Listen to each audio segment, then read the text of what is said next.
आती है तो मुझे लगना चाहिए कि मैं देशभक्तों के बीच में कविता पढ़ रहा हूं। सलमान खुर्शीद साहब सुनिए, आपने हाथ मिलाया।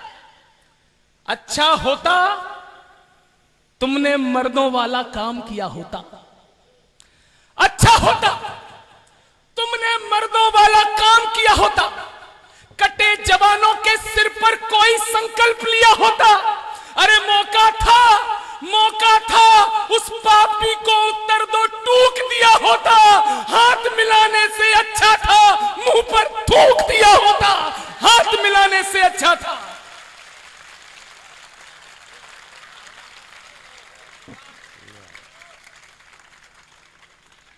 ये पीछे जो कांग्रेस के लोग बैठे हैं वो जरूर ताली बजाएं। अच्छा होता तुमने मर्दों वाला काम किया होता, कटे जवानों के सिर पर कोई संकल्प लिया होता। अरे मौका था उस पापी को उत्तर दो टूक दिया होता, हाथ मिलाने से अच्छा था मुंह पर थूक दिया होता।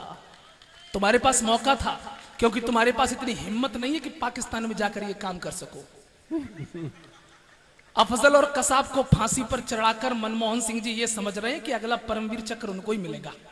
दोस्तों, कोई बहुत बड़ा तीर नहीं मार लिया। मैं कहना चाहता हूं, एक बार फिर लानत की पंक्तियां सुन ले प्रधानमंत्री जी।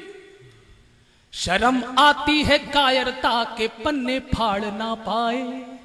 सुनना उन्नाव के लोग, शर्म आती है कायरता के पन्ने फाड़ ना पाए, कभी दुश्मन के घर में जाके झंडे गाड़ ना पाए। ओबामा पाक में घुसकर ओसामा मार आते हैं, ओबामा पाक में घुसकर ओसामा मार आते हैं, और हम कराची में छुपे दाऊद को अब तक मार ना पाए, कराची में छुपे। और दोस्तों, जब ये निकम्मापन में देखता हूं इसके अंदर सरकार में, जब इस तरह की कायरता देखता हूं तो चार पंक्तियां अपने निजी सुनाना चाहता हूं। हो सकता है ये मेरी व्यक्तिगत राय हो, बहुत से लोग मेरी इस बात से सहमत ना हो, इसलिए कहना चाहता हूं कि जो मेरी बात से समर्थित हो वो अपने हाथ ऊपर उठाएं, और जो मेरी बात से समर्थित ना हो वो अपना स्तर ऊपर उठाएं। जब ऐसा निकम्मापन और कायरतापन में देखता हूं तो चार पंक्तियां कहता हूं फिर से प्रधानमंत्री जी से। आपका तो हर दावा ढेर नजर आया है। वाह वाह वाह वाह वाह, बहुत अच्छा। मैं फिर से कह रहा हूं, एक एक हाथ खुलना चाहिए अगर मेरी बात सच्ची लगे।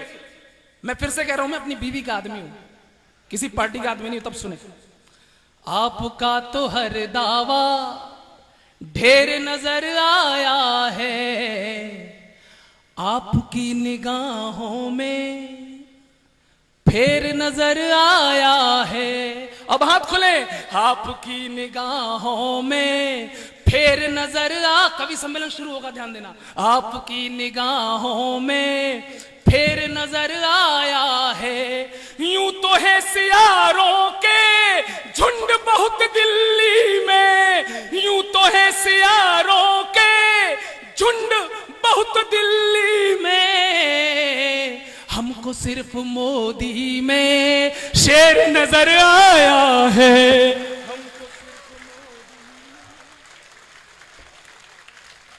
शेर नजर आया है हम।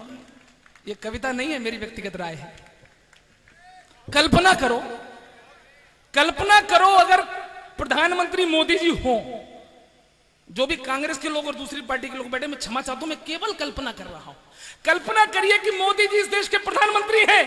कल्पना, पाकिस्तान के प्रधानमंत्री ने मोदी को आमंत्रित किया, आइए इस्लामाबाद, हम आपकी मेहमान नवाजी करना चाहते हैं। मोदी जी हमारे सीधे साधे बोले, आते हैं। इस्लामाबाद में लाया गया, एक बड़े कक्ष में एक बड़ी टेबल पर बिठाया गया। पाक प्रधानमंत्री ने उसके आगे 3 बटनें लगा दी। मोदी साहब से बोले, आप हमारे मेहमान हो, जो हम कहेंगे वो करना पड़ेगा। मोदी जी ने कहा बिल्कुल। पाक प्रधानमंत्री बोला, पहली बटन दबाओ। मोदी जी ने पहली बटन जैसी दबाई, नीचे से एक मुक्का निकला, उनकी नाक में लगा। मोदी जी की नाक में खून आया, लेकिन मेहमान थे, चुप रहे। पाक प्रधानमंत्री खुश हुआ, बोला दूसरी बटन दबाओ। मोदी जी भाप गए, कुछ ना कुछ होगा, लेकिन वो तैयार हो गए। दूसरी बटन दबाई, पीछे से एक मुक्का आया, उनकी पीठ में लगा। मोदी जी को दर्द हुआ, लेकिन कुछ नहीं बोले, वादा कर चुके थे। पाक प्रधानमंत्री बोला तीसरी बटन दबाओ। अब की बार सामने से मुक्का आया, पेट में लगा। मोदी जी दर्द से तिलमिलाए, फिर बोले आपने हमारी मेहमान नवाजी कर दी, अब मैं भारत वापस जा रहा हूं, लेकिन आपसे निवेदन कर रहा हूं कि ऐसे ही मेहमान नवाजी हम आपकी भी करना चाहते हैं, आप एक बार दिल्ली आए। पाक प्रधानमंत्री ने कहा ज्यादा से ज्यादा 3 मुक्के ही तो पड़ेंगे, चलो चलते हैं। दिल्ली में एक बड़े से कक्ष पर एक बड़ी सी टेबल पर बिठाया गया। मोदी जी ने भी 3 बटनें लगवाई। पाकिस्तान का प्रधानमंत्री पूरी तरह से चालू था, सजग था। मोदी जी ने कहा पहली बटन दबाइए। उसने डरते डरते बटन दबाई, कुछ नहीं हुआ। बड़ा खुश हुआ, सीना चौड़ा हो गया, बोला डर गए हिंदुस्तानी।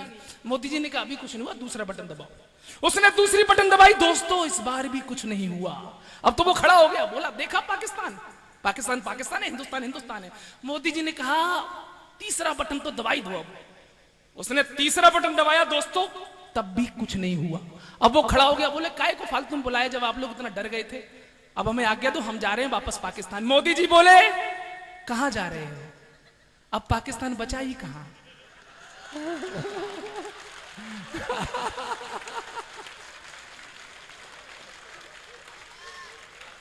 ऐसा तेवर चाहिए इस देश को दोस्तों।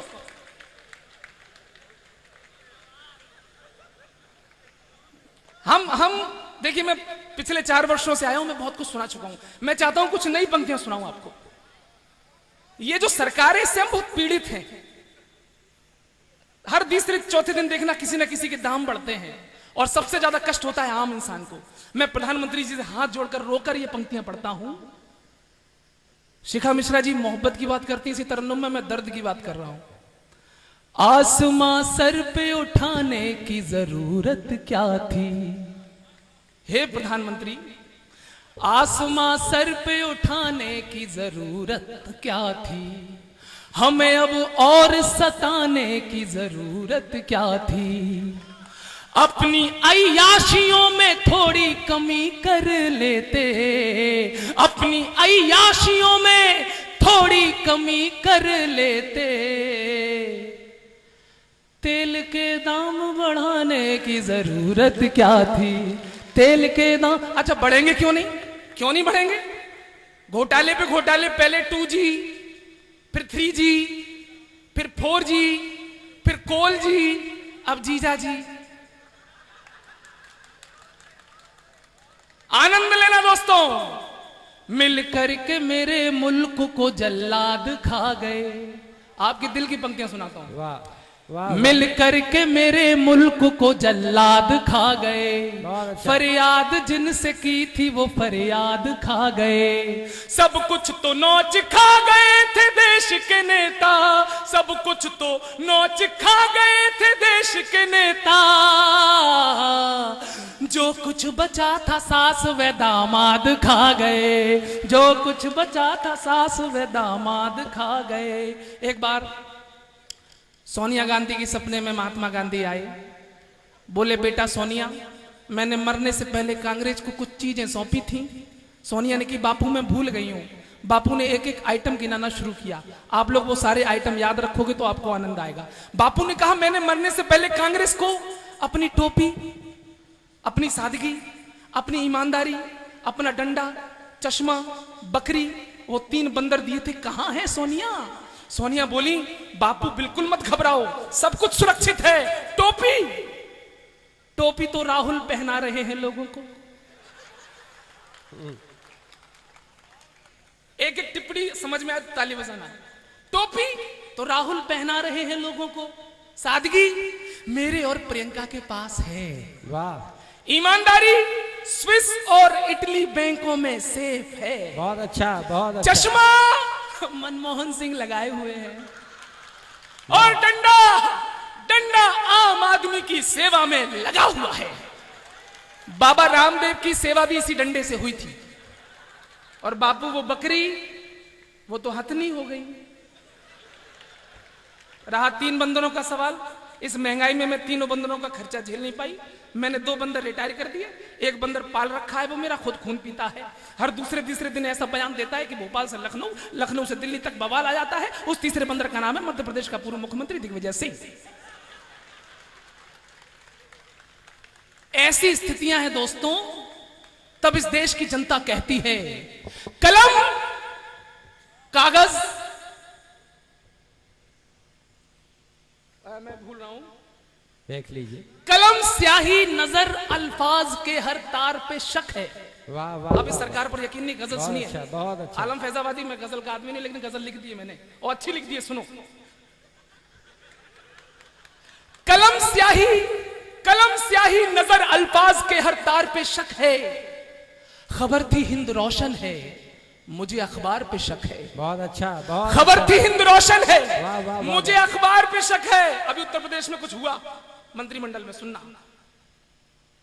खबर थी हिंद रोशन है, मुझे अखबार पे शक है। सभी को हक मिला है लूटने का, लूट लो मिलकर। मुझे अब मंत्रिमंडल के नए विस्तार पे शक है। बहुत अच्छा। अब आनंद आएगा आपको और ताली बजाना। मुझे तो मंत्रिमंडल के नए विस्तार पे शक है। ये नेता कब हुए पैदा, न जाने कौन सा दिन था। ये दिग्गी, ये सिब्बल, ये शिंदे कब हुए पैदा, न जाने कौन सा दिन था। चलन और चाल देखो तो मुझे शनिवार पे शक है। आनंद आया। और आखिरी शेर आपके दिलों को चीर जाएगा। ये आखिर कौन है, कलम स्याही नजर अल्फाज के हर तार पे शक है। ये आखिर कौन है जो लूट पर खामोश रहता है। बहुत अच्छा। ये आखिर कौन है जो लूट पर खामोश रहता है। तुम्हें सरकार पे शक है, मुझे सरदार पे शक है। बहुत अच्छा, बहुत अच्छा। एक सांड, दोस्तों, एक सांड संसद भवन के बाहर रोज बैठ जाया करे, सिक्योरिटी उसको हटाया करे। 7 दिन हो गए वो रोज गेट पर बैठा करे, सिक्योरिटी भगा दिया करे। 8वें दिन में पहुंचा, मैंने उस सांड से पूछा, भाई तुम रोज रोज ये संसद भवन के बाहर क्यों बैठ जाते हो। सांड ने जवाब दिया, भाई साहब हमने ये सुना है कि इसके अंदर जो हमारे प्रधानमंत्री हैं वो बिल्कुल गाय है।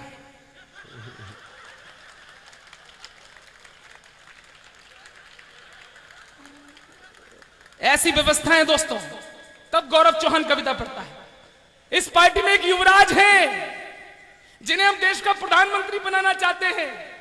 चुनाव के दौरान वो यूपी में एक रैली करते हैं, उस रैली में उत्तर प्रदेश के तमाम नौजवानों को भिखारी कह देते हैं। याद है आप लोगों को? उत्तर प्रदेश के नौजवान भिखारी हैं, ये पंजाब और मुंबई में जाकर भीख मांगते हैं। आप सब भिखारी हैं। मैं उत्तर प्रदेश का नौजवान हूं। जब उन्होंने ऐसा कहा तो मेरा खून खोला, मेरा आक्रोश जागा। मैंने उस आक्रोश को शब्द दिया और उस युवराज को जवाब दिया। मैंने कहा, युवराज जी आपने उत्तर प्रदेश को शायद गौर से नहीं देखा, मैं बताता हूं उत्तर प्रदेश क्या है और भिखारी कौन है। सही जवाब दिया हो तो एक एक हाथ ऊपर उठना चाहिए और मुझे आशीर्वाद देना चाहिए। सुनिए युवराज, भूल गए तुम शाम अवध की अमन तरक्की की बातें। भूल गए तुम शाम अवध की अमन तरक्की की बातें। सुबह बनारस गंगा यमुना खुशहाली की सौगातें। भारत को मिठास देती गर्वीली गन्ने की फसलें। वीर सुता झांसी की रानी शेखर बिस्मिल की नस्लें। मेहनत कश खुददार जवानी बुंदेले मजदूर किसान। हाथ नहीं फैलाने वाले जाने कितने वीर जवान। अरे भारत को मजबूत बनाया जिस धरती के लालों ने, उनको ही बुज़दिल कह डाला राजनीति की चालों ने। अरे हमें भिखारी कहते हो, हमें भिखारी कहते हो, तुम कितने बड़े अनाड़ी हो। अरे वोट मांगते फिरते हो, खुद सबसे बड़े भिखारी हो। वाह गौरव, वाह वाह वाह। वोट मांगते फिरते हो, खुद सबसे बड़े भिखारी हो। 2 कविताएं 2-2 मिनट की पढ़कर अपना स्थान ग्रहण करूंगा, क्योंकि दोनों नई हैं।